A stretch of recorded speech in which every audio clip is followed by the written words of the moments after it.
আজকে বসে খুব শান্তি নিয়ে খুব স্বস্তি নিয়ে কথা বলছি।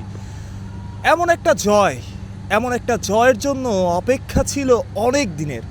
অনেকের কাছে খুব সাধারণ দ্বিপাক্ষিক একটা সিরিজের একটা ওয়ানডে ম্যাচে জয়। তবে আমার মতো যারা এই জয়টার অপেক্ষায় ছিলেন, যারা ক্রিকেট বোঝেন, যারা জানেন বাংলাদেশ দল একটা ট্রানজিশন পিরিয়ডের মধ্য দিয়ে যাচ্ছিল, তাদের জন্য এই জয়টা ভীষণ স্পেশাল। কতটা স্পেশাল সেটা নতুন করে বলার কিছু নাই। একটা দল যারা জিততে ভুলে গিয়েছিল, যারা মাঠে নামলে জেতা ম্যাচ হেরে যেত, তারা র্যাঙ্ক 4-এর একটা টিমকে 4 নম্বর দলকে আইসিসি র্যাঙ্কিংয়ে তাদেরই মাটিতে হারালো এমন একটা সময় যখন তাদের ওপর সবার বিশ্বাস সরে গিয়েছিল। তাদের ওপর থেকে তাদেরকেও বিশ্বাস করছিল না বাংলাদেশ দল জিততে পারে। অনেকে মনে হচ্ছিল অহেতুক তাদের খেলা দেখা। আমি শিওর বাংলাদেশ যখন হারতো টানা, তখন আপনি বলতেন এদের খেলা কে দেখে। আমি বলতাম, ফেসবুকে হয়তো স্ট্যাটাস দিতেন, কিন্তু পরের দিন আবার আমার মতো ঠিকই টিভি পর্দার সামনে বসে যেতেন। আমি আবারও বলছি, আমার কথাগুলো হয়তো আপনার বাড়াবাড়ি লাগতে পারে। আপনি হয়তো আজকে মুস্তাফিজুর রহমান পারফর্ম করতে পারেননি, হয়তো বা প্রত্যাশা মতো শুরুর দিকে তাকে নিয়ে সমালোচনা করতে পারেন, কিংবা তানজিদ হাসান তামিম ওভাবে আউট হয়ে গেছে তাকে নিয়ে সমালোচনা করতে পারেন, ব্যাটিং কলাপসের সমালোচনা করতে পারেন, অনেক রকম সমালোচনা আপনি করতে পারেন। কিন্তু আমার কাছে আজ সব রকম সমালোচনাই অহেতুক। সব কিছু অহেতুক। কেন অহেতুক? এই কারণে যে বাংলাদেশ দল জিতেছে, আর এই জয়টা বাংলাদেশের জন্য গুরুত্বপূর্ণ ছিল। আমি জানি অনেকে বিশ্বাস করতেন, অনেকে মনে বিশ্বাস রেখেছিলেন বাংলাদেশ জিতবে, বাংলাদেশ জিততে পারে, বাংলাদেশ ফিরবে।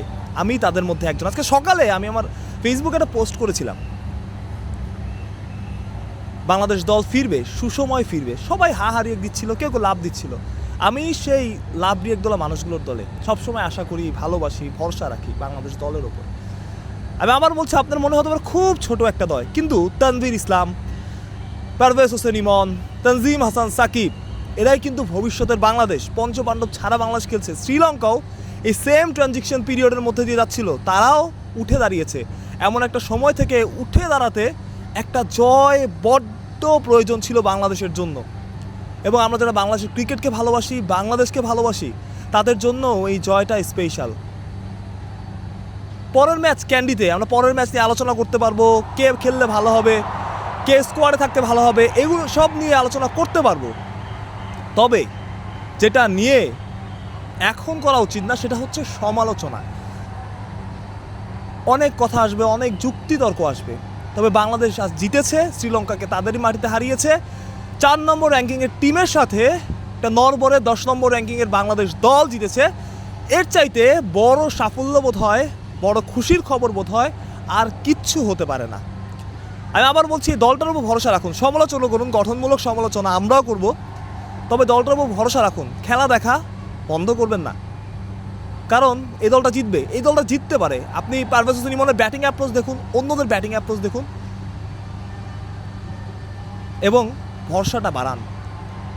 আমি জানি আপনারা ভরসা রাখেন বাংলাদেশ দল, এই দলটা ভালো করবে। একটু সময়ের প্রয়োজন, যে মোমেন্টামটা প্রয়োজন, সেই মোমেন্টামটা হয়তো বাংলাদেশ আজকের ম্যাচ থেকেই পেল। কলম্বো থেকে মাহরুজ প্রত্যয়, পিডি ক্রিক টাইম।